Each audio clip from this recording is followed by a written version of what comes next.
he like looked at us like, why the fuck weren't you on antibiotics? How much would it cost to put protect every child in this country? Surely one would put two and two together Possibly. and go, oh, okay, yeah. And if they don't, actually, do you know what? Get the fuck out of my house. This is my week. You're not. No. I'm I'm asking. Yeah. Out of the blue, I just hear these screams.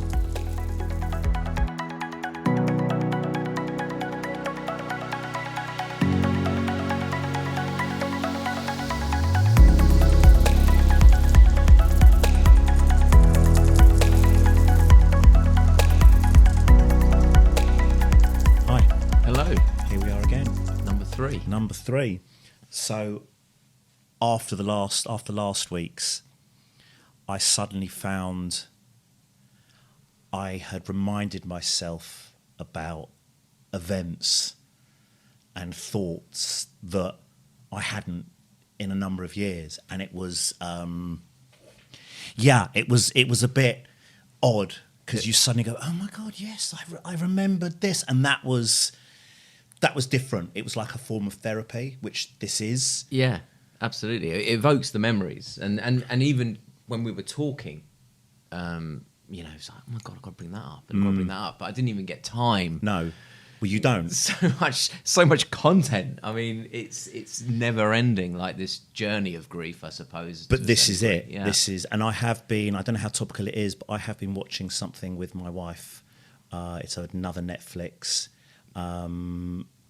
And I've forgotten the name, which is really terrible, so I might have to edit this out. But it's the whole journey of grief. Yeah. And it tackles some things that are like so poignant and so true. And you get these little nuggets in there and you go, yeah, I must try and remember that for me, for other people, for everyone. But so last week was my story. Yes. And this week it's your story. And I actually don't really know that much depth about your story. I don't really know. So... Well, I don't think anyone does really, except for those who were in the immediate vicinity at the time. So how did it all... Unravel. Yeah, begin, unravel. Where do you want me to... Well, where do I want you to start? I don't know. At the very beginning. At the very beginning. I think, ultimately, after Maddie passed... I sort of went into this shell and this sort of dark place and felt the need to write about her story. And I wrote a book, and it was 280,000 words. Most of it was about the journey of Maddie being born, but it was based on the week that she passed. So the book started the morning we woke up. And I sort of locked it away, put it to one side and just didn't look back. And when I went into therapy recently in September, when I had, I suppose, what would be described as a grief breakdown, it all came flooding back. I was talking about my journey in the sort of past tense to a certain degree. I was referring to the book with my therapist, and I wasn't actually living in the moment. And it was that third session where Errol turned around to me and he basically asked me the question. He said, "Have you grieved?" And I was like, "Yeah, of course, it's grief. I mean, of course I've grieved, you know." But they ask you these questions because yeah. And he then turned around to me and he said, "Okay, well, let's start where the book started. That morning you woke up." And I broke down. And it was probably the first time in 5 years. And when was this? This is last September. Okay. So 5 years. Within the last year. Within the last 5 years, basically, yeah.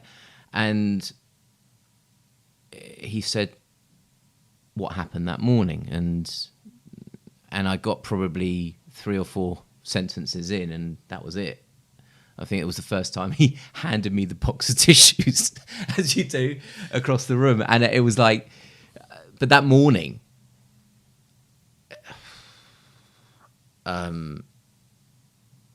it was Sunday morning, and I wasn't playing football for the first time in a long time. Football's always the place where I let out my aggression, right? And all that. I leave it all on the pitch. But basically that morning I was having a lie-in, and then out of the blue, I just hear these screams from downstairs. And my wife at the time was just hysterical. And I remember bolting up in bed and running downstairs like an automatic pilot. Probably found myself a pair of boxer shorts, football shorts actually. And I ran downstairs and run into the room, and Sophie's like all over the place, and I'm just like, holy shit. And Maddie is lying there in bed, just completely just staring into space, like lifeless. And you just go into this automatic pilot. By that point, Sophie has left the room. She's run to the back of the house, and I remember sort of feeling for a pulse, nothing, no, and she was still lukewarm. And I ran out, and she's on the phone to the 999, and I remember running past my two girls, and they're just like, what's wrong, Daddy? And how old were they at the time? Oh, well, Matilda would have been 5. Emily would have been 3 years older. So like young, but old enough to know. Certainly 5, kind of old enough to know that this isn't right. They will always pick up on. But they won't fully... My immediate words were, Maddie's died. Mm. You don't think about what to say, right? You don't. And you can dress it up. You can. But... you just might as well just be frank, I suppose, in that moment. But you're not thinking at the same time. And I ran onto the patio and on the back garden, and we've got these sort of bifolding doors at the back of the house, and Sophie's on the phone to 999 to the emergency services, and she's hysterical, and I just grabbed the phone from her, and they're saying, right, you need to go back into the room. And I'm like, okay. And I run back in, and I'm just, she's dead. And they say, you don't know that. And they asked me to take her out of the bed, lie her on the floor, and administer CPR. Mm-hmm. And obviously, going back 10 years, I'd learned that when Maddie was in hospital for her strep B infection, and which caused her cerebral palsy and streptococcal sepsemia, meningitis, which all led to her cerebral palsy. And I lie her on the floor, and I start administering CPR. And when you're there, and you've got your own flesh and blood lying on the floor, and you're pumping her chest to keep her body going, and all I remember saying to the woman on the other end of the phone is, what's the point?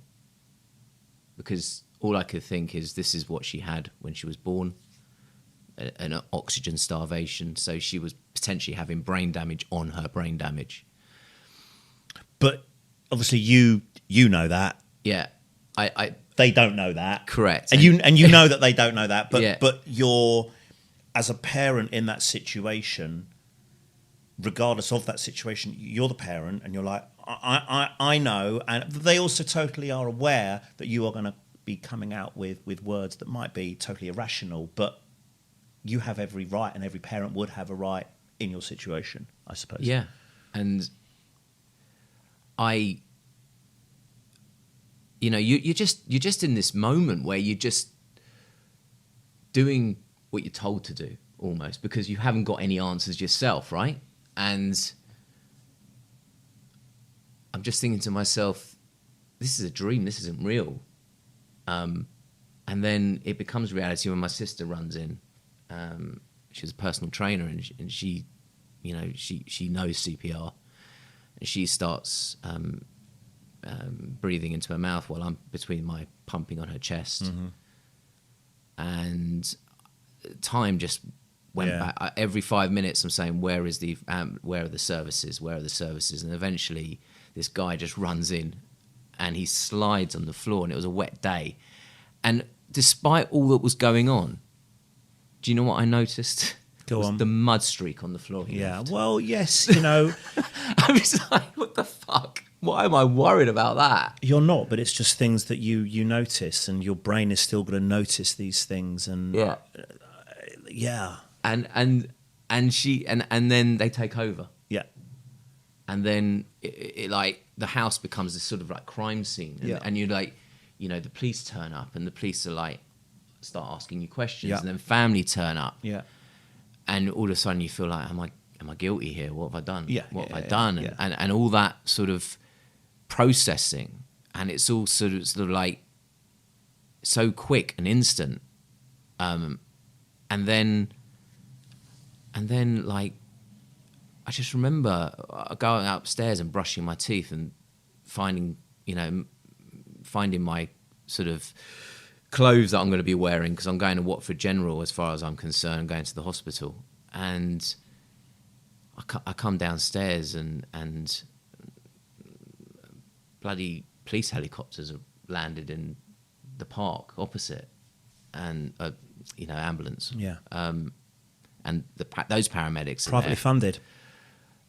Amazingly, isn't it? Yeah. And it, the whole street has become this sort of like they've been invited scene. into the whole story without you actually inviting them, and they're now part of it, and you know that everyone is going to be, oh, did you hear and did you see, and and you have no control over that.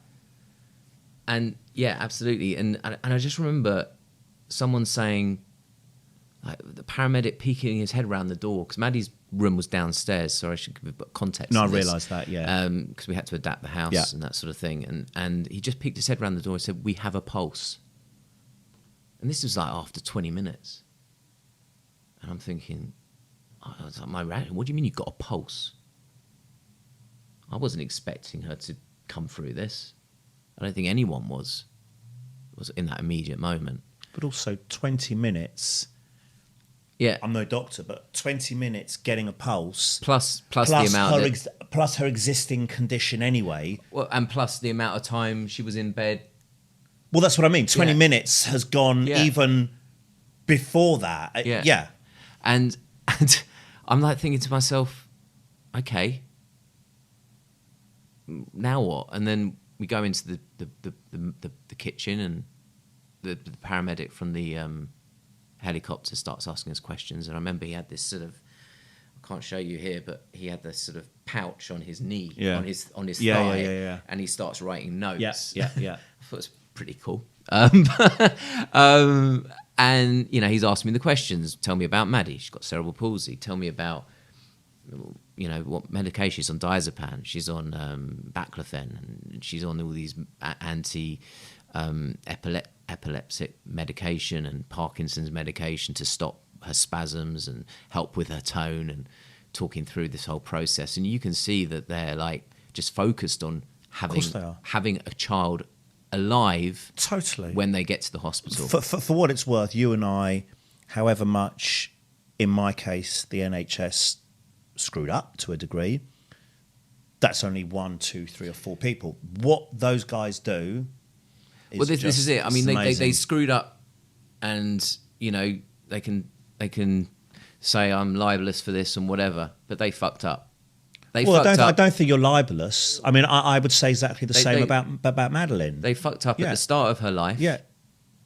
They managed to get out of it using legal dialogue. Well, we don't have to check for this and that and this and that and what's right and what's wrong. But the fact is, there was there was 2 or 3 people responsible for that, and they got away with, in my mind, murder. Because ultimately, Maddie should have been an able-bodied child. She wasn't. And that someone is responsible for that. And, I thought that for a number of years. and it all came down to legal aid at the end of the day, which is another story for another day, believe it or not. I think there's so many stories, right? And anyway, going back to that morning, and then after about 45 minutes, we found ourselves, me and my ex-wife, in the back of a police car, being driven to the hospital. And they decided not to take her to Great Ormond Street. We're not sure why. The helicopter didn't take us in the end. And we ended up Watford General. And Well, probably because it was a lot nearer for a start. Yeah. I mean, the helicopter wouldn't take that long, but it would take you... well, yeah. And Not that they're always necessarily looking after, we want the parents, but there's a... Yeah. bearing in mind it's a Sunday morning, Yes. yeah, going to Watford General isn't the best time to pick Watford General because people don't get ill on the weekends for some reason. But that's another story. Never do, yeah. And you know, we are there for a period of time. Families start arriving, and you know, all I'm thinking about is the PR, the Northwest London PR, and I have to appoint one of my friends to be my appointed representative in this process because this is going to get out, and you know, I want people to know that, you know, we're hoping she's going to be okay. But ultimately, deep down, I was going to say, I knew this was the end of the road. when they said they had a pulse, Yeah, did she continue to have a pulse then on the way to the hospital? absolutely. But she Okay. was fully sort of, I mean, when she came out of her bedroom, she's on this massive stretcher, tiny little frame of a body, just wires everywhere. Yeah. The thing I noticed the most about Maddie was when I picked her up out of that bed, she was floppy. Maddie always had this really stiff tone. So when you tried to bend her arm, it was so stiff. It was like fighting against the... Yeah. and it was like her life, Yeah. her body, her being was that stiffness. But as soon as that stiffness had left her, I knew that she had left her. Her soul had left her. Because Because she was this floppy Because child. I could actually that's- hold her like you would hold a child. because that's what happened. Yeah. So, yeah, it's that... the being she was no longer there. Yeah.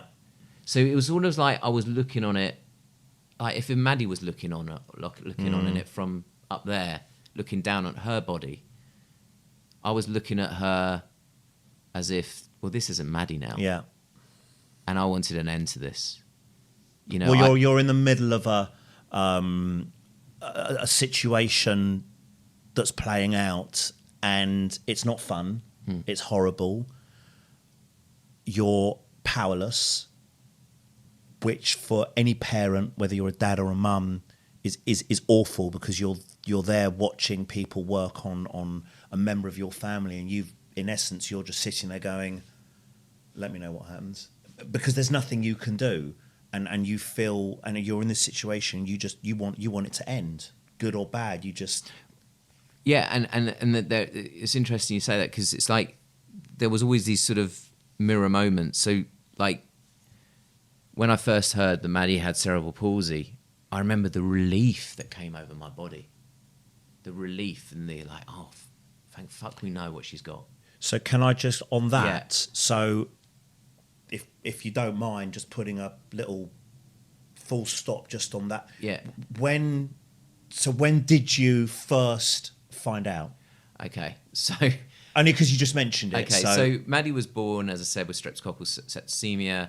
That is streptococcal meningitis, something that gets contracted in the vaginal canal during labour. It's something that it's a very innocuous infection in women, but it can lead to basically death in a child if it's contracted during labour, and especially when it's a protracted labour, a long labour, and the child isn't administered antibiotics at birth. But Sophie still had a long labour, which probably didn't add to the situation. And then she came out, as the doctors described her, came out, she was fitting. And I remember her arms were like this a lot, and she was making these sort of jerking movements. So they had to run tests on her. They'd do a spinal tap, etc., etc. I mean, literally, as she was born, naturally, she was rushed up to ICU,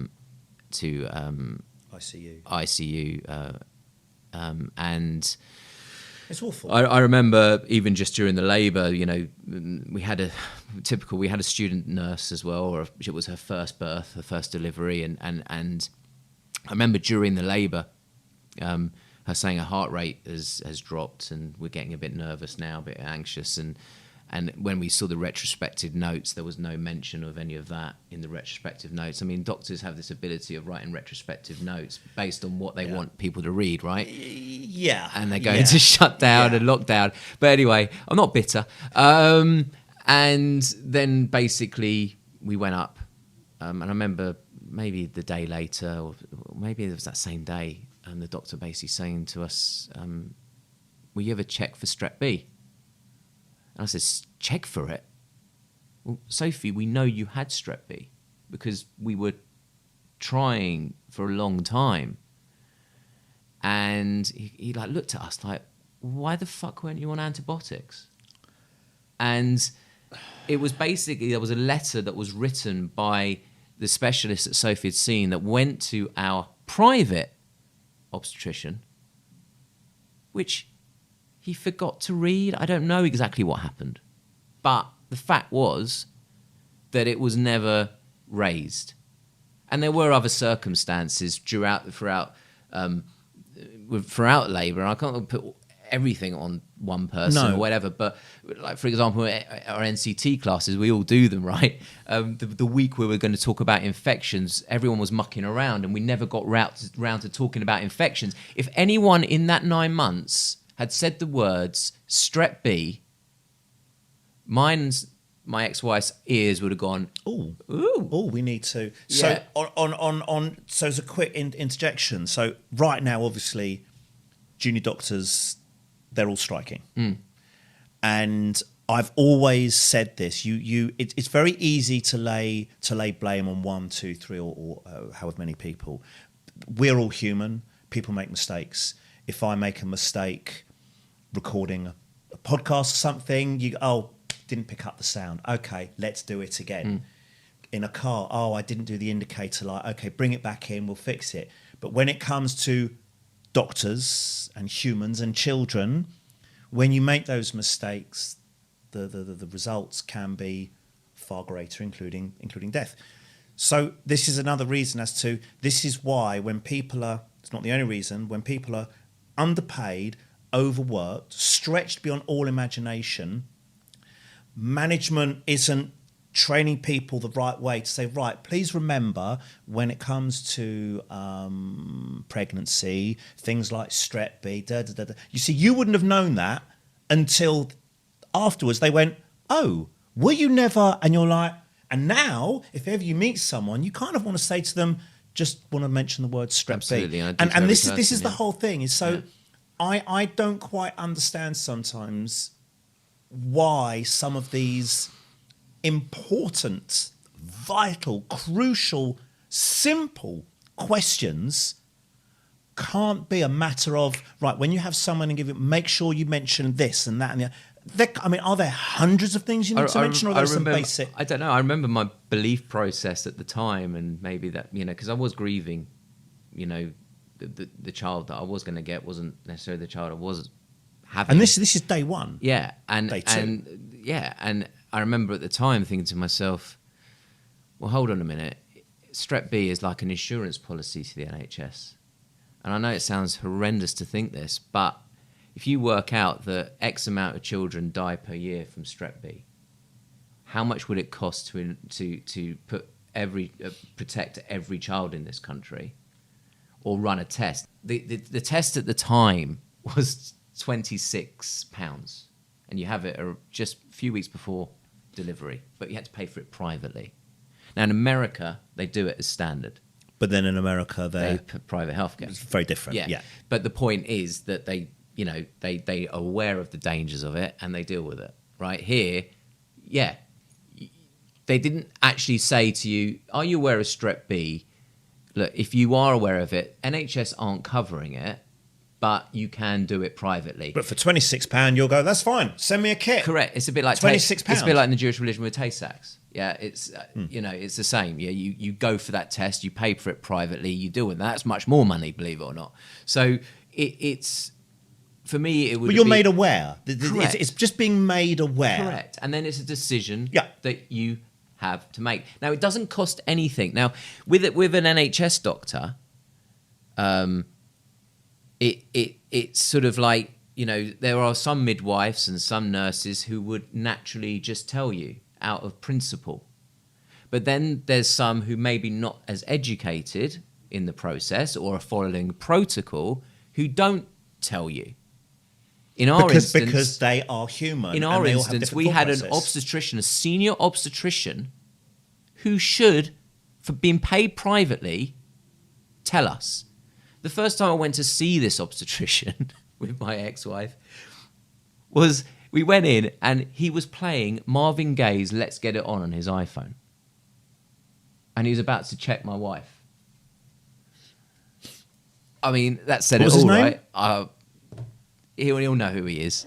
Anyway, I'm not going to name names, but the fact is that I'll tell you off camera. Yeah, because it sounds like the guy that delivered all of my others. He was just anyway. Yeah. Look, he and in a way, he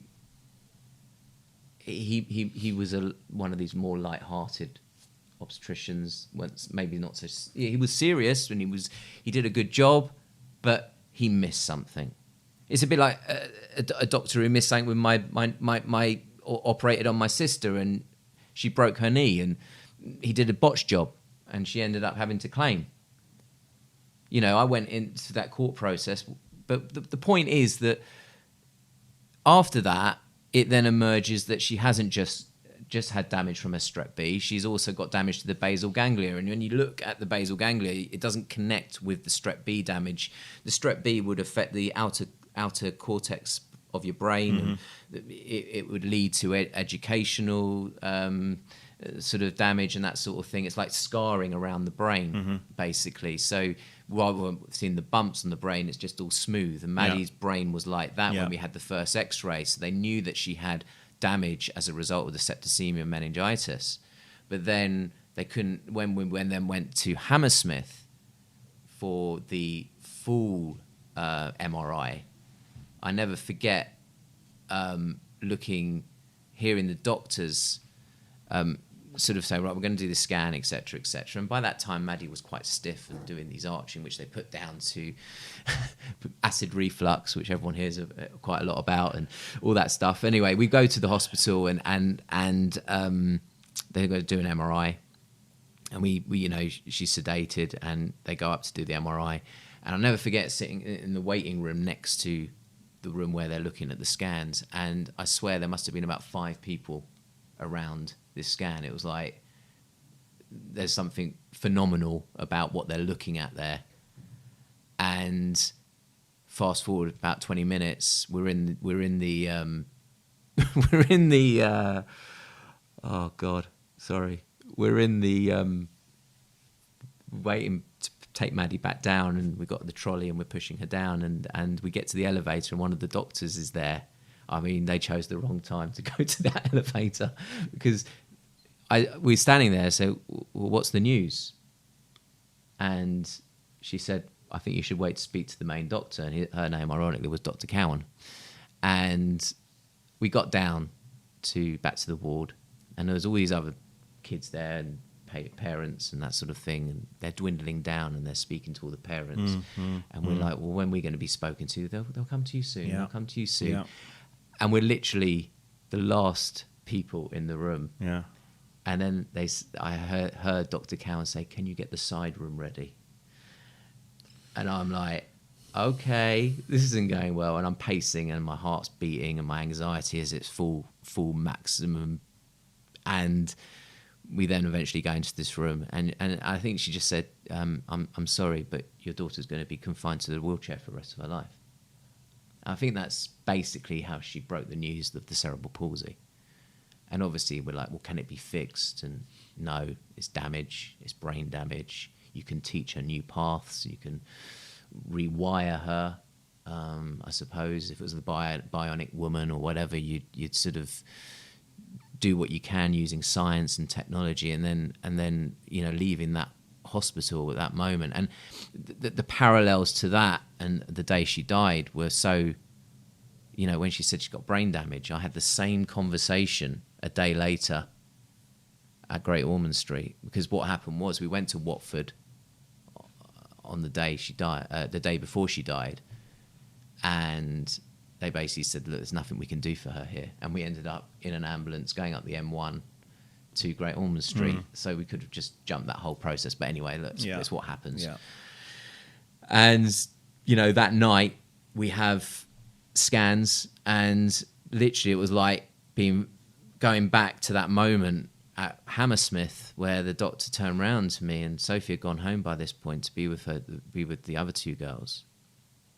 And she turned around, and the guy turned around and said, "I'm sorry, she's got brain damage." I said, "What, brain damage on her brain damage? Is that even possible?" I suppose it is, right? But I said, "Well, what does that mean?" She was already 260 degrees, and she couldn't walk, talk, or eat, or she could eat, but she couldn't do anything for herself.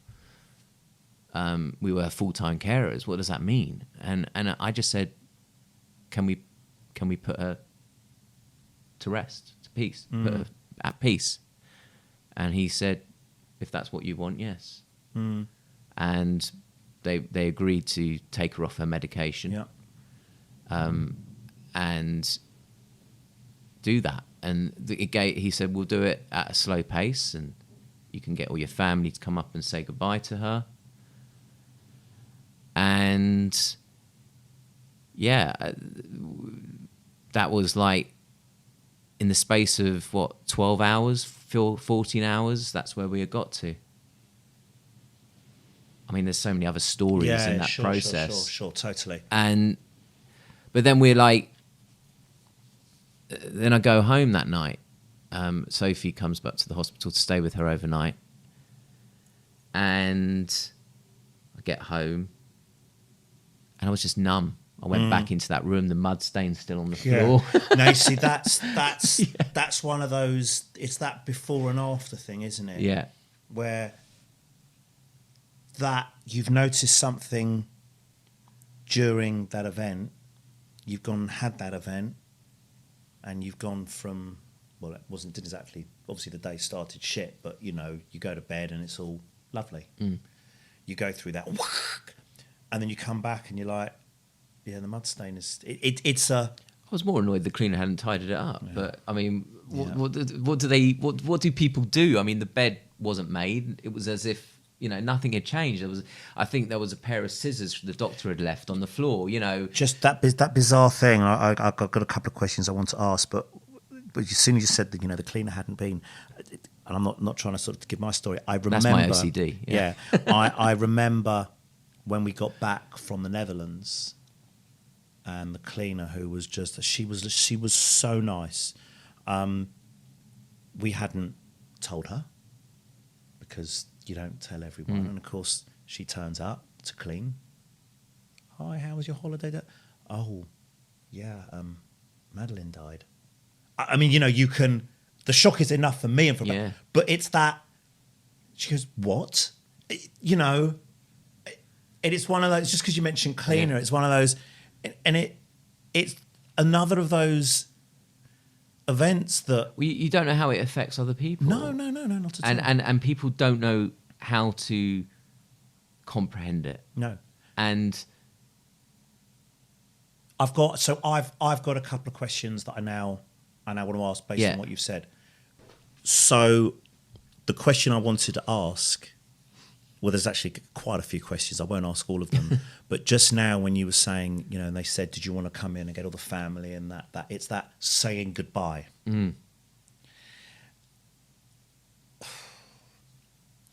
And listen, this is my week. You're not. No. I'm asking you a question.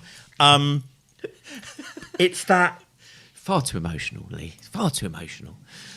Yeah, you haven't gone yet. You're being very stoic, and actually, I don't think it's all. Some people react in those sort of ways, right? And again, I was speaking to my therapist about this, and I speak about my therapist quite a lot. But he basically said it was sort of like, well, why do you need to cry? Well, I don't know. Well, I don't need to. No, I know that. I don't. And I asked him, why do I not find this?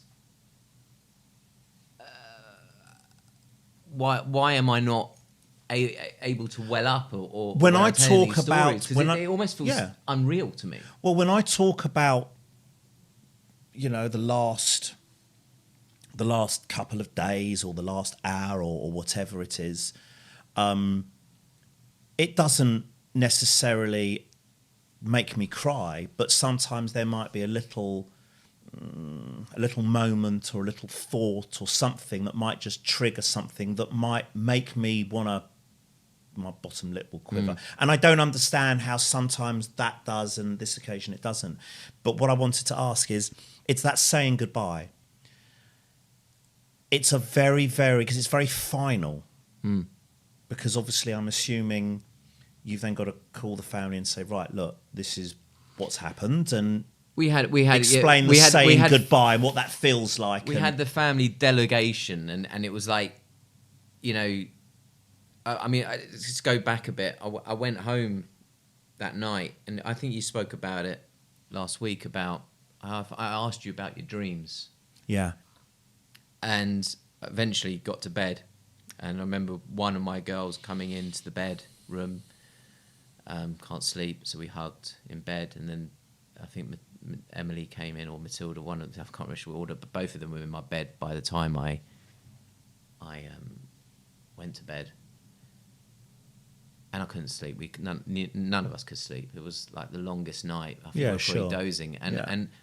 But then you almost feel guilty. At 6 a.m, maybe 5:30, I felt I was awake, and I was with my two girls in the bed, and all three of us were sitting up, and at the end of the bed, we saw Maddie dancing on her tiptoes. Okay. Like she was free. Mm-hmm. And that will live with me forever. Mm-hmm. And that is the premise of my belief and faith that she was set free. Finally. And she was happy. Because she had a lot of pain. She had a lot of, you know...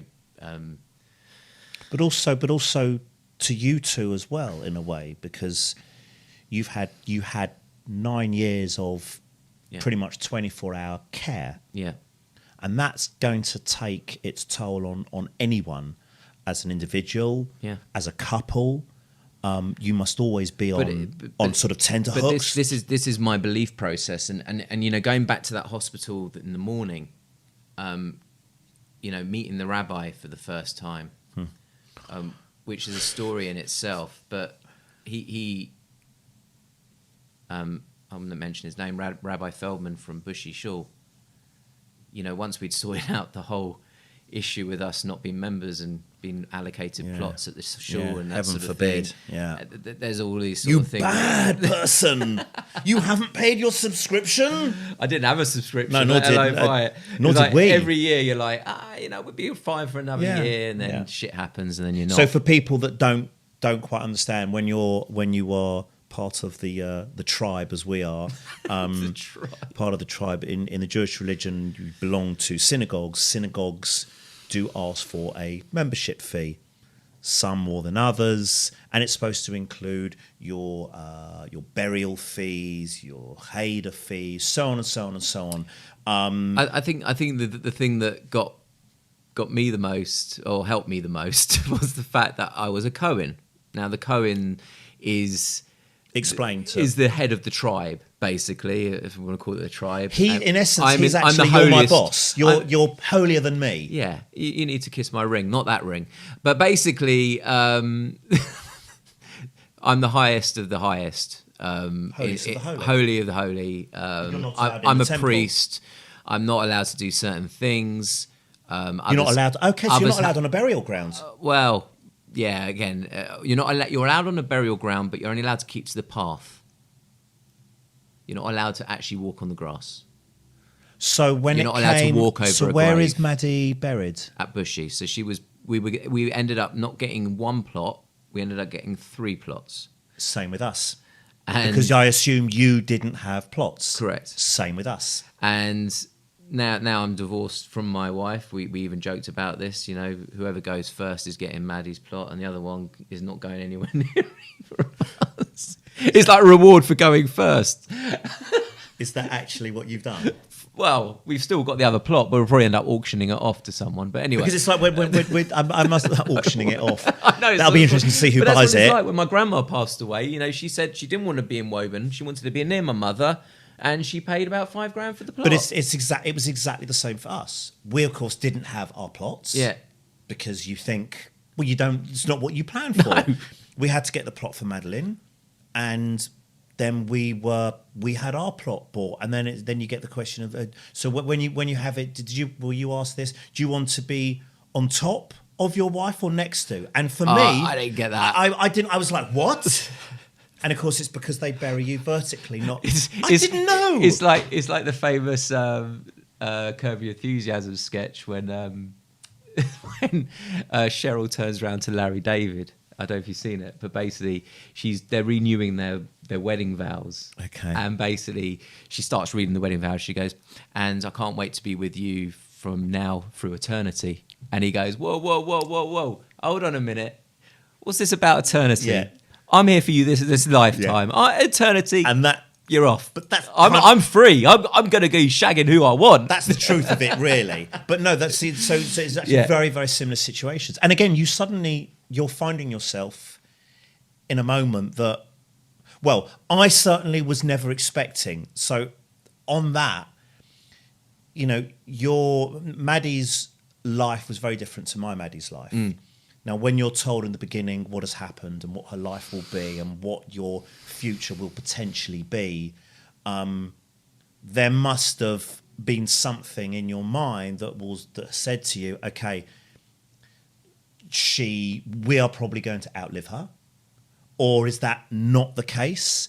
And if that was the case, is that something that you probably just put in the back of your mind because one has to get on with your life, and so although it's there, it's filed quite far back, and I suppose after a few years you've almost forgotten.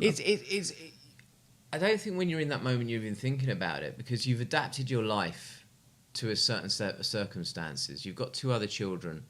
Well, life goes on. And you have those 2 children, as we sort of discussed in the first podcast, because you're thinking, well, Maddie could end up being in residential care into her 70s, 80s, for all we know.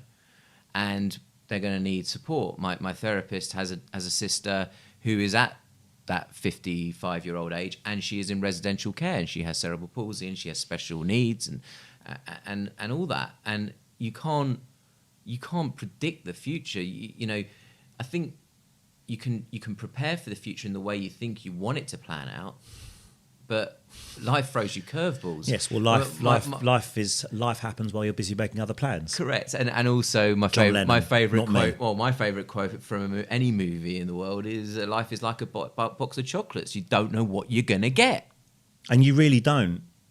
You really unless do you've got not the know. Instructions, but the instructions. Yeah, but even then you pick wrong. up the wrong one. Exactly. You think you've got the orange one, and no, you've got the hazelnut, and nearly crack your teeth on it or something, or go into anaphylactic shock or whatever. Yeah. So ultimately, we don't know, and nobody knows. You know, before we started this podcast, you said to me, you could be on your mobile phone, walk across the road, and get hit by a bus. But you can't look too far into the future. You've got to live for the day, and you've got to still live for that be moment. Careful when you cross the road. Yeah, obviously. But you've got to live for the moment, and part of my problem in my life has been anxiety, and that's fear of the future. And did you have that way before? Yeah, I sort of had this feeling before Maddie was born that something was going to go wrong, because my life was pretty straightforward, I suppose. and like most of us sort of privileged Northwest London Jews, we sort of just breeze through life to a certain degree. And then at least that's just cementing the stereotype there on for all the podcast listeners. Sorry, but then shit happens. And I'm not the only one that shit's happened to. And No. I get that. And nor are you. And, we have to deal with these moments. And it's like, for me, it's like getting a call about a property sale which has fallen out of bed. That fear of dread that beseeches you and just hits you at the very core of your stomach. And then you're thinking, how am I going to support my family? But I suppose in death, you're thinking the same thing. While you're thinking about losing your firstborn, for me anyway, you're thinking, well, how am I going to deal with my children in this situation? And how did you? Well, and so how old are they now? They're 14 and 10. And they're 14 and 10, so they are still probably struggling. Matilda's to remembers, and she does amazing things and says amazing things, but she doesn't really remember Maddie to a certain degree. No, but she was still 3. But Emily didn't know life without her. And now she does. Yeah. And it's something that they have to adjust to. And adjust to. Yeah, totally. But I remember I remember that either of them, not the youngest one, but have they had therapy at all, or they very early in the Yeah, process, yeah. More after the separation and that sort of thing, but because they'd lost their child, they lost their sister, yeah. An elder sister as well. So it's quite a they'd lost their this person that you sort of look up to, even though she was how she was. It's still the older sibling, so naturally they lost a sister, they gained a dog, and then they lost their dad when I moved out. And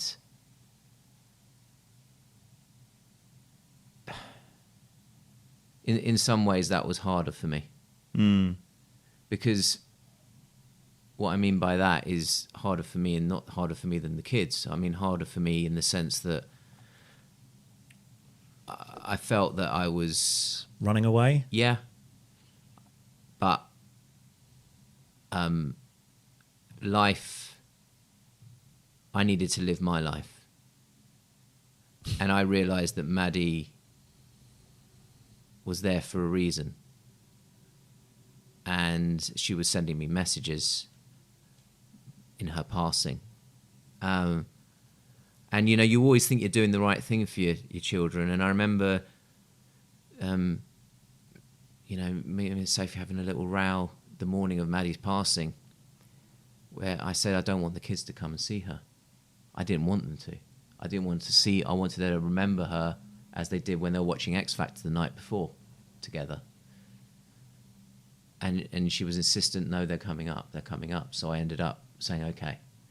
And we did the Shema and the prayers with the rabbi around her. I held Matilda's hand, I think. Sophie was holding Emily's hand, and it was a lovely moment, and I don't regret that for a moment. No, I must say, I'm with your ex on that. I've always been a believer that it's a moment of closure that I think is really important. That no one wants to come and see someone and sort of go goodbye, but without that, it's one of those sort of life regret moments, isn't it? Is that if you do it, you've done it, and you can go, okay, I've done it. If you don't do it, there's no turning back, and you don't want to almost go, I wish I... But also kids operate in a certain way, and it was like... They do, but they'll remember that. Yeah. They will remember that, and then in years to come, they will hopefully go, do you know what? I'm pleased I said goodbye. I never forget the moment where, when this was all going on, Matilda turning around to me and saying, does that mean we can't go to the fun fair tomorrow? Because it's like... Out of babe's mouth. It's their normal, right? Yeah, of course it is. They don't understand the hell's going on. And did you take them to the fair? No. No, okay. No, it's just genuinely. It was actually on that morning. Okay, on that morning. I think they did go somewhere Yeah. with their friends that day, and after they went to the hospital, they then left, and then all my other family left, except for our close family.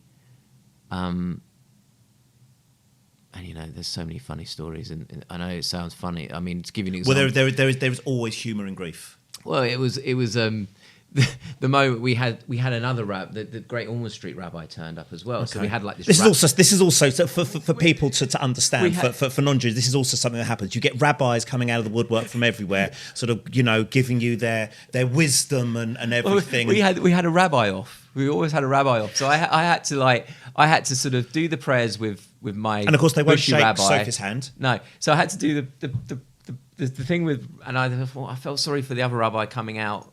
So I went and did the prayers again with him, and it was like, and then when they're around them doing the prayers together, I felt one was doing it louder, and it's all you're thinking, and this. You're a viewer watching the rabbis not compete but kind of compete, or and then I'm getting questions asked. Can we donate her organs? Who asked this? The Great Ormond Street. Great Ormond Street. Okay. And this is obviously she. So has she now? She's died. No. So she's still okay. She's still alive. This is okay. So this is the morning. This is all happening late morning, and they're basically like, "Well, can we donate the organs?" And I'm like, "Well, I don't know.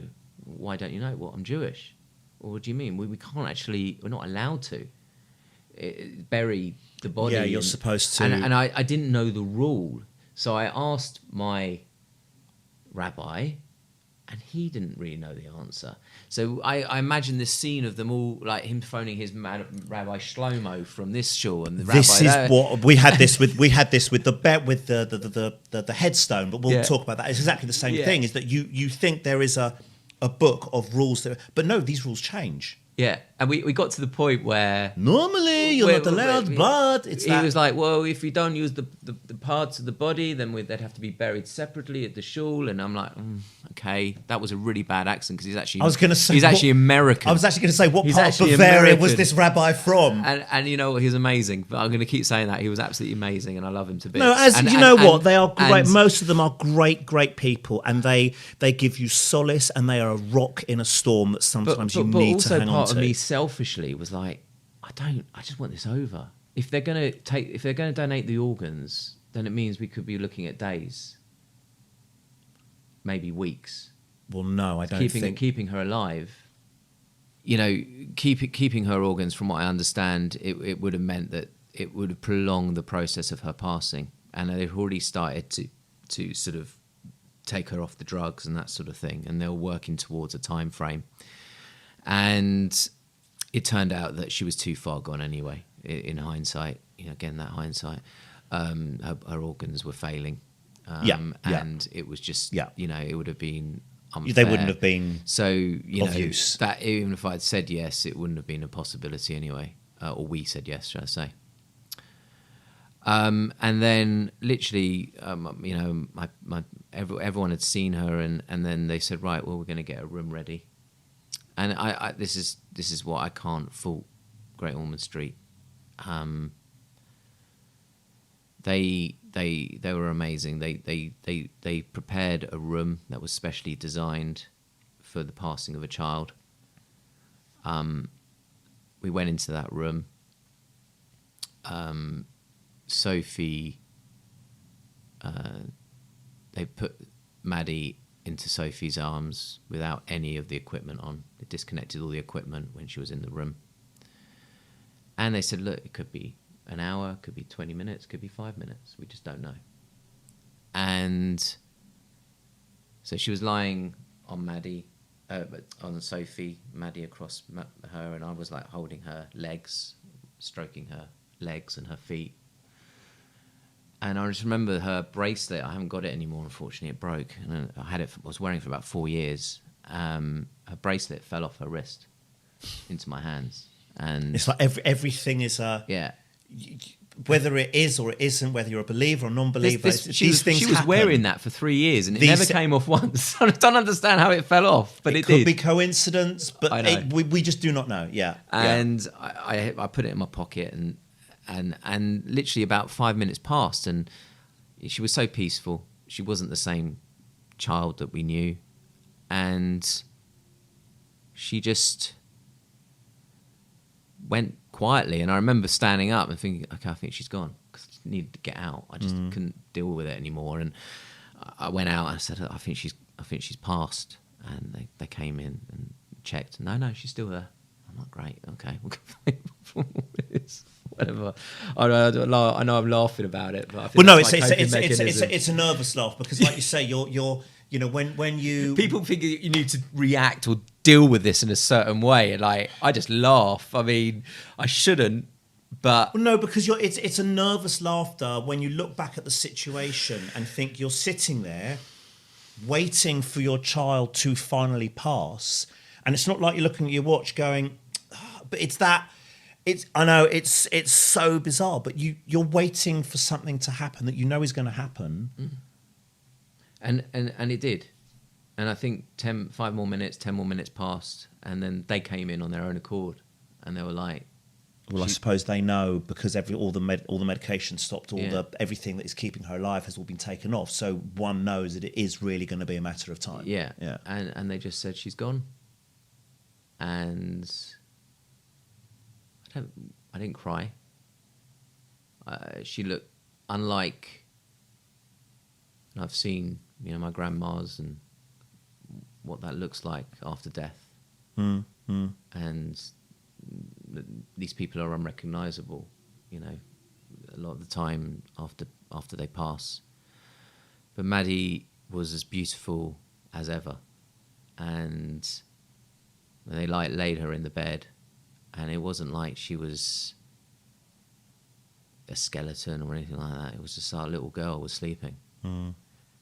And I just remember going out and of that room and walking into the family room, and everyone was like hugging us, and we automatically went to our own families in a weird sort of way. Well, you do, of course you do. We didn't.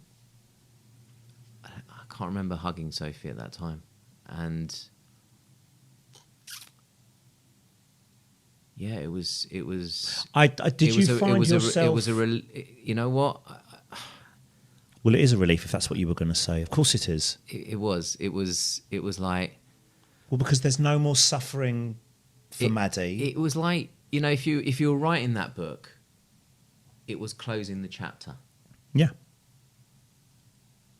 It was ending that chapter, closing the book. You haven't even thought about the next chapter, but you've closed that chapter. For that moment, you can go, right, stop. We're going to talk about the grieving week, right? Yeah. The shivers and all that. That's a whole podcast in itself, because that was actually when, as soon as that happened, it was like Maddie was about to have the last laugh.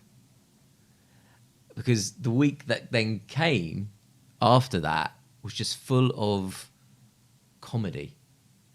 And how I managed to utilize grieving into this sort of, I don't know, like just sort of like it got me through the week, finding the funny side of everything that was going on. Because things happen that you just, sometimes you're in disbelief that someone has said what they've said, or you've thought something, or you've seen. So there's so many.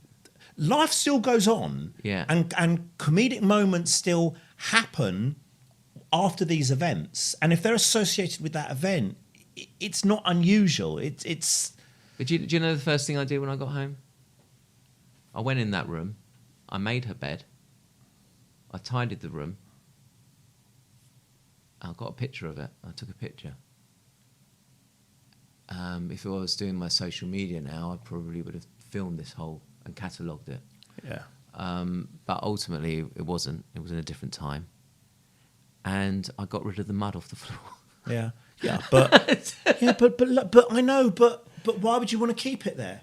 And the first thing I did, I went to that pillow and I smelt that pillow, and it smelt like Maddie. Yeah.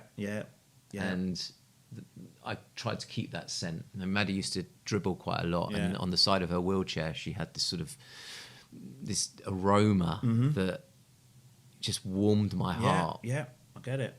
And I think, I spent more time in that room over the next week than anywhere else in the house. And, I'm like, people are like, where do we put our coat? Not in that room.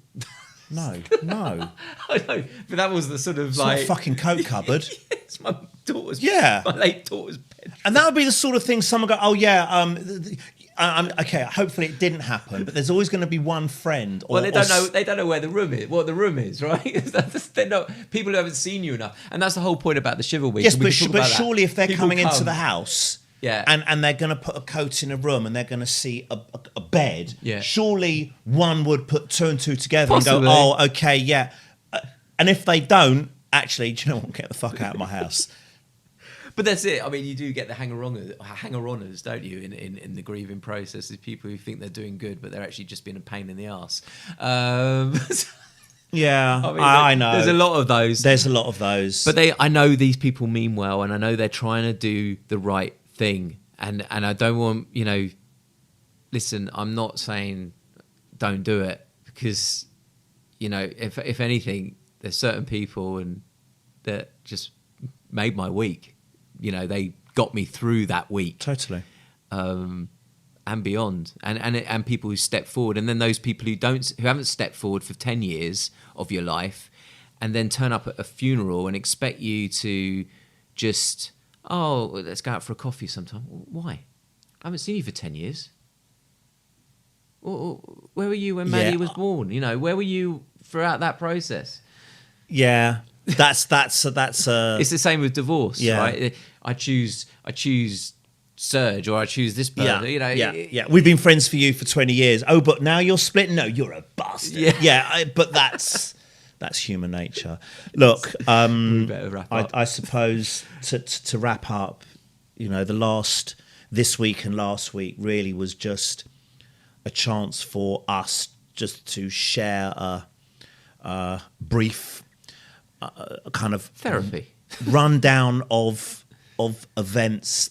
Yeah, that led to the end. Yeah, and I think they're quite different in a way because of your journey from 0 to 9 and my journey from 0 to 4.5.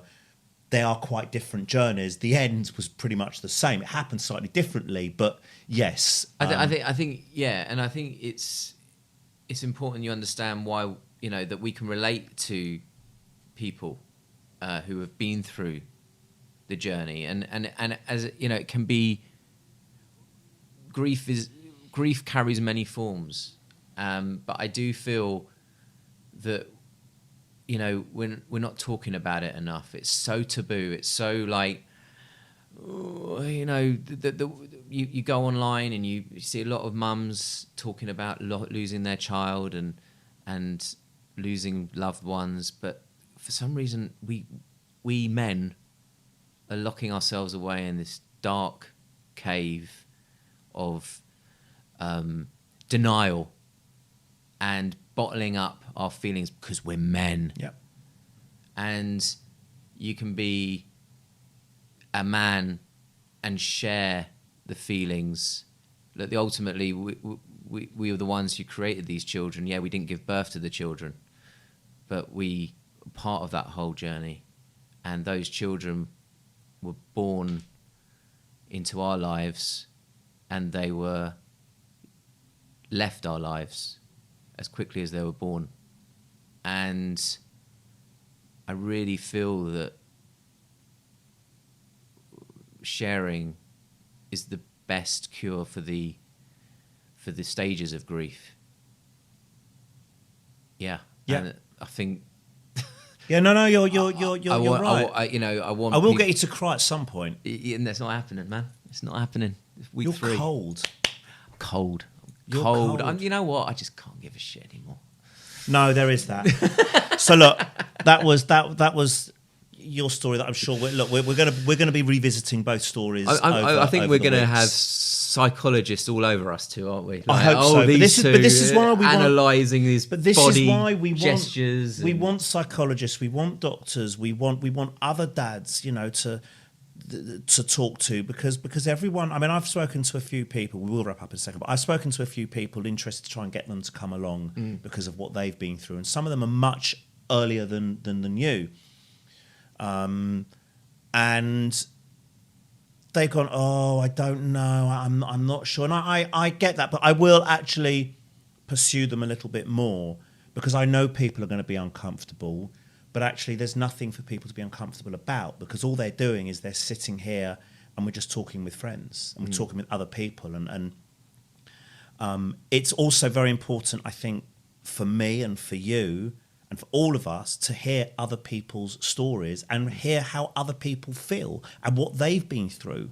Different cultures, different the way, different thought processes, different family.